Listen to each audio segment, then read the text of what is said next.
গত দেড় দশকে সংগঠিত গুমের ঘটনাগুলোর তদন্তে জাতিসংঘের যে কোনো ধরনের সহযোগিতা বাংলাদেশ আন্তরিকভাবে গ্রহণ করবে বলে মন্তব্য করেছেন প্রধান উপদেষ্টা অধ্যাপক মোহাম্মদ ইউনূস।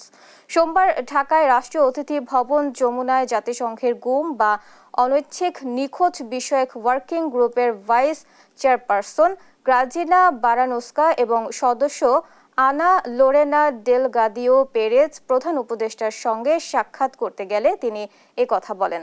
তিনি বলেন, জাতিসংঘ গুম নিয়ে চলমান তদন্ত প্রক্রিয়ায় সম্পৃক্ত হলে প্রক্রিয়াটি আরও শক্তিশালী হবে।